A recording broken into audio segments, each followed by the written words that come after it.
你敢相信吗？这样一座被炮弹炸得七零八落的桥，居然依旧在使用中。这是一座会令陌生的到访者内心颤抖的城市。如果来到这座城市之前，不曾了解过这里发生了什么，你一定会认为这就是一幅末日景象，遍地都是倒塌的房屋，如同拆迁现场，外露的钢筋如同杂乱的蜘蛛网。它就是伊拉克摩苏尔。我身后呢，这个就是底格里斯河，我的对岸那边呢就是摩苏尔的老城区。站在我这个位置可以看到对面的这一片建筑啊，基本上全部都被毁于战火。因为现在是已经差不多8点钟啊，如果是正常情况下，这边看过去应该是一片灯火通明。现在看过去呢，就只有非常零星的一些灯光，可能都不到10%的屋子里面亮着灯，说明只有少数的人回到了以前的老的房子里进行重建，搬过去住了。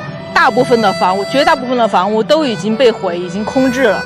然后我身后这边呢，就是底格里斯河上的2号桥。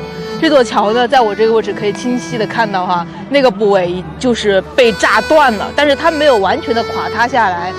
他们这个摩苏尔人呢，就把这座桥进行了一个修复，在那个桥上面呢，又搭了一层钢结构啊。所以说，从这个位置看这个画面还是相当震撼的。一座被毁掉的桥，在摩苏尔人的重建中啊，又恢复了一个利用。其实这样的桥在摩苏尔城也远远不止一座。初到这座城市，我被它千疮百孔的残破深深刺痛，但是慢慢我发现，在这废墟之城中顽强生活的人们更能震撼人心。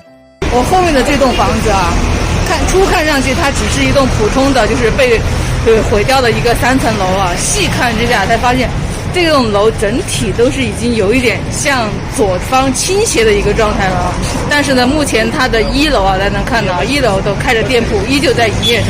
因为这些房子都是他们普通百姓自己的房子，在目前呢也没有一个伊拉克政府呢也没有对他们的这个房子进行一些补贴啊或者是帮助，他们只能在自己被毁掉的房子的基础之上，用自己的能力啊最大限度的去再利用它。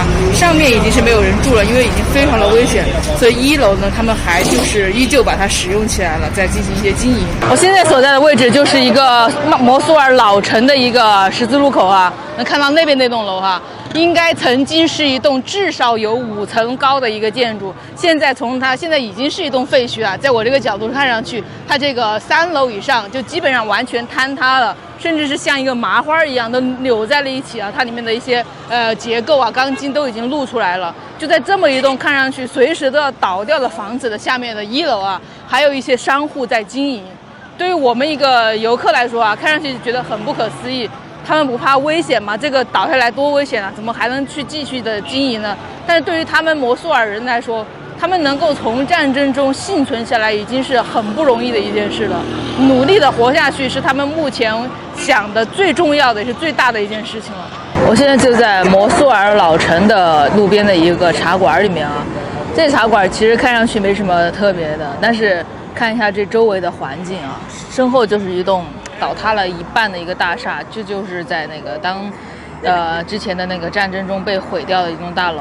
这附近的楼房里基本上全部都有不同程度的损毁啊，都没有人居住了。这个茶馆呢，就是开在这么一个环境中。我对面的这栋楼也是一个布满弹孔的一栋楼。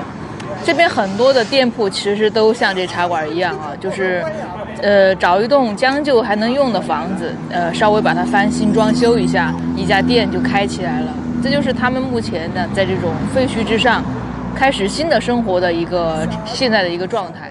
悲伤是这座城市的底色，但在悲伤中复苏，在悲伤中重生，是这座城市的精神。愿这样的悲伤永不再来。直到我离开摩苏尔之后，这座城市的样子依旧常常浮现在我的脑海中，它的惨烈景象带给我的心灵冲击，久久挥之不去。